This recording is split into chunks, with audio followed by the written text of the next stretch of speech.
Innal hamdalillah nahmaduhu wa nasta'inuhu wa nastaghfiruh wa na'udzu billahi min shururi anfusina wa sayyiati a'malina may yahdihillahu fala mudhillalah wa may yudlilhu fala hadiyalah. Asyhadu an la ilaha illallah wa asyhadu anna Muhammadan abduhu wa rasuluh. Qala Allah Ta'ala fil Qur'anil Azim, Ya ayyuhan nasu attaqu rabbakum alladhi khalaqakum min nafsin wahidah wa khalaqa minha zawjaha wa batha minhuma rijalan katsiran wa nisaa'a wattaqullaha alladhi tasaaluna bihi wal arham innallaha kana 'alaikum raqiba. Ya ayyuhalladzina amanu taqullaha haqqa tuqatih wa la tamutunna illa wa antum muslimun. Ya ayyuhalladzina amanu taqullaha wa qulu qawlan sadida yuslih lakum a'malakum wa yaghfir lakum dhunubakum wa man yuti'illaha wa rasulahu faqad faza fawzan 'azima. Wa ba'du fa inna asdaqal hadithi kitabullah wa khairal hadi hadi Muhammadin sallallahu alaihi wasallam wa syarrul umuri muhdatsatuha fa inna kulla muhdatsatin bid'ah wa kulla bid'atin dalalah wa kulla dalalatin finnar. Ma'asyiral muslimin, jamaah salat Jumat rahimakumullah. Perbuatan yang paling berat adalah mentaati Allah, mentaati suami, mentaati orang tua, mentaati guru. Itu adalah perbuatan yang berat. Karena berat, maka harus ditolong. Tolonglah anak kita untuk mudah mentaati orang tuanya, mentaati ayahnya. Tolonglah istri kita agar dia mudah mentaati suaminya, mentaati kita. Ya. Kalau kita paham ini, mentaati sesuatu yang berat, maka kita harus berusaha menolong.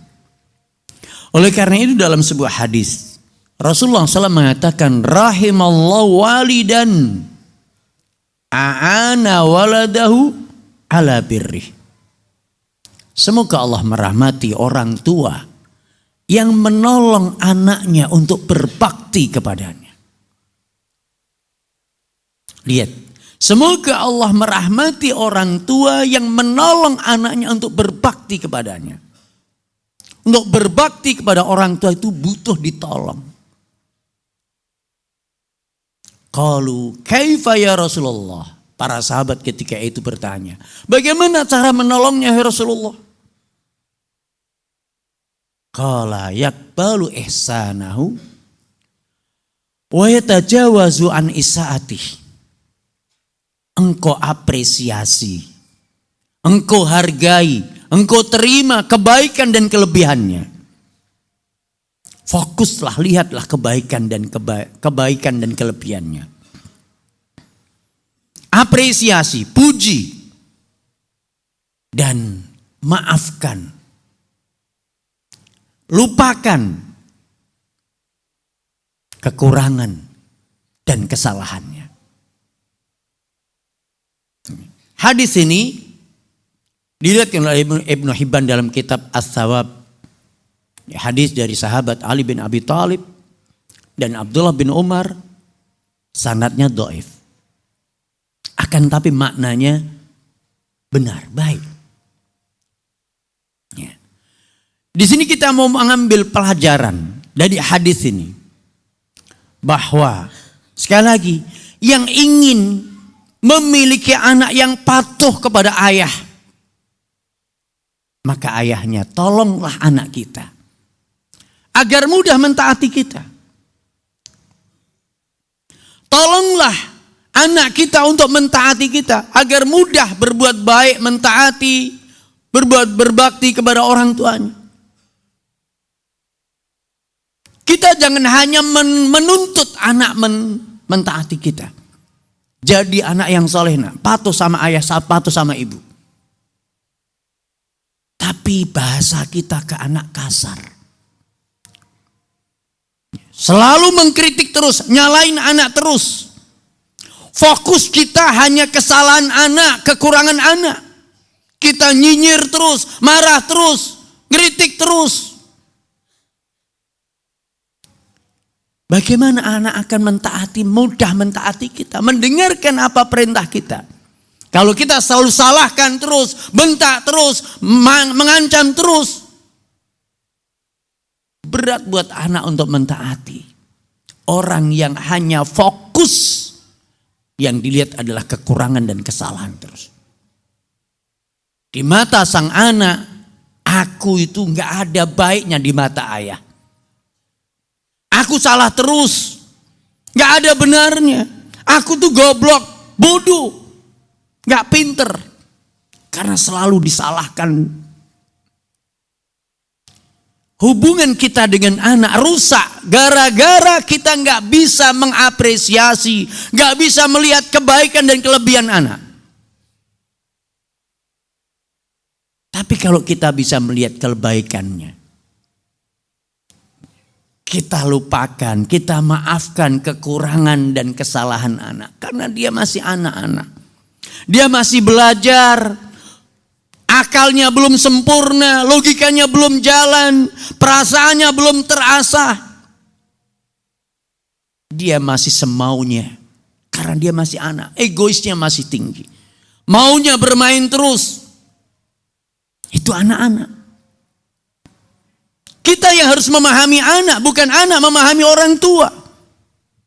Lihatlah, kalau kita bisa melihat kebaikan dan kelebihan anak, di sini kita bisa memberikan, menjadi modal untuk memperbaiki, memberikan saran agar anak itu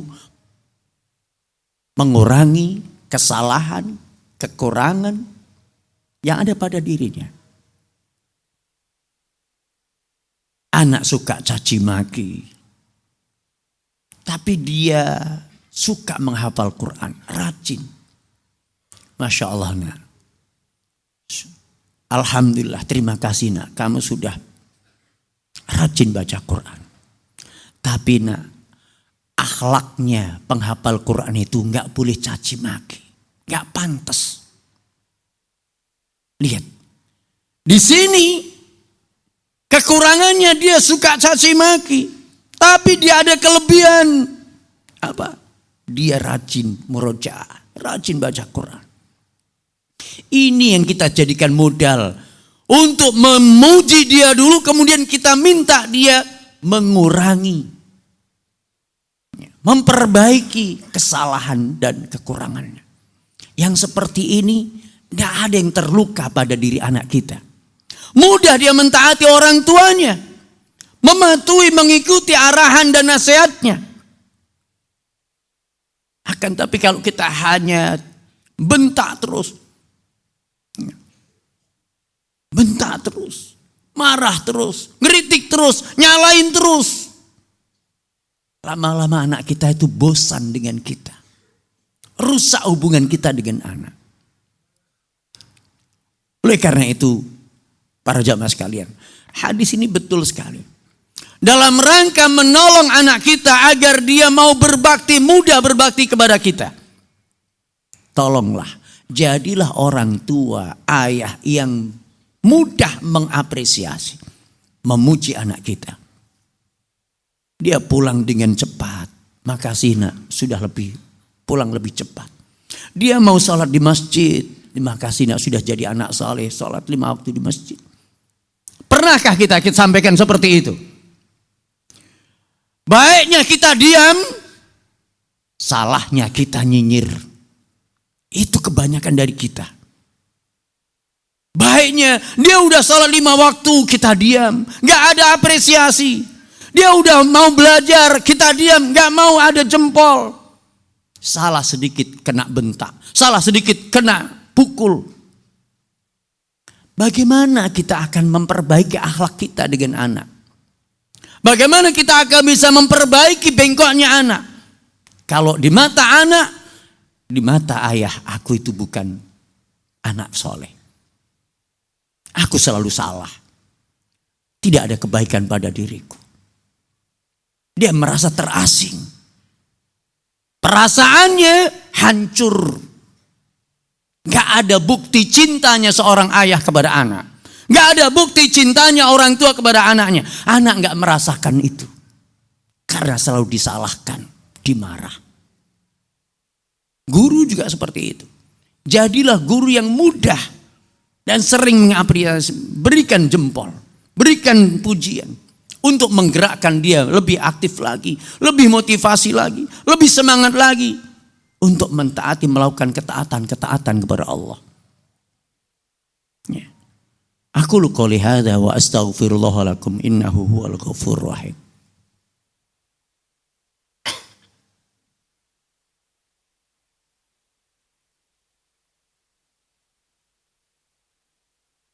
Alhamdulillah Rabbil Alamin. Wassalatu wassalamu ala asrafil anbiya wal mursalin. Wa ala alihi wa sahbihi ajma'in. Wa ba'du. Ma'asyiral muslimin rahimakumullah. Kita juga mau prinsip ini bisa kita jadikan untuk hubungan kita dengan istri. Bagaimana istriku menjadi istri yang taat. Mau mentaati suami, mau mentaatiku, mudah. Dan bagaimana kita menolong istri kita agar dia termasuk wanita solihah yang mentaati suaminya. Yang semua pintu surga terbuka untuk istriku. Pernahkah kita berpikir bagaimana pintu surga itu semuanya terbuka untuk istriku? Ketika Rasulullah SAW mengatakan idza salatil mar'atu khamsaha wa shamat syahraha wa hafidat farjaha wa ta'at ba'laha qila laha udkhilil jannah min ayyi babin syi'ti. Kalau seorang wanita salat 5 waktu, puasa bulan Ramadan, menjaga kemaluannya, tidak berzina, tidak onani, mentaati suaminya, akan diperintahkan kepada wanita ini, silahkan kamu masuk surga dari semua arah pintu yang kamu mau. Pintu terbuka untuk anak, untuk seorang istri yang taat. Lihat 4 ini. Saya sering bertanya kepada para ibu. Dari 4 ini para ibu, mana yang paling berat? Taat pada suami, Ustaz. Taat pada suami itu paling berat di antara 4 perkara ini. Dan pernahkah kita bagaimana anak istriku termasuk istri yang solihah yang mudah mentaatiku sehingga dia nanti terbuka semua pintu surga untuk dia masuki. Kita jangan hanya bisa menuntut kamu harus jadi istri solihah, patuh sama suami, tapi suami tiap hari marah-marah. Di mata suaminya dia selalu salah, kurang garam sedikit marah, berantakan sedikit marah. Masya Allah, gak ada kopi marah, apapun bisanya marah.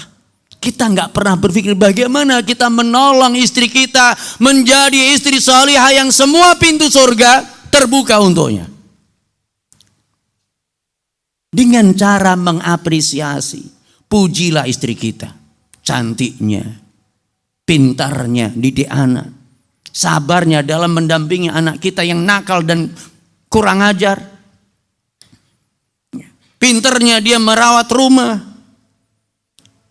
Taatnya pada suami ketika dia selalu setia menunggu suami ketika dia pulang.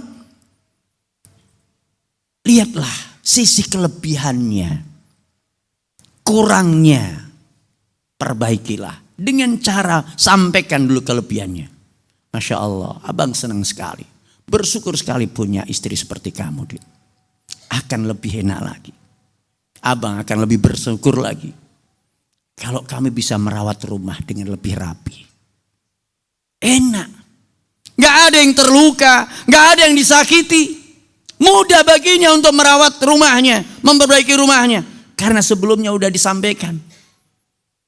Merasa bangga, senang punya istri dia.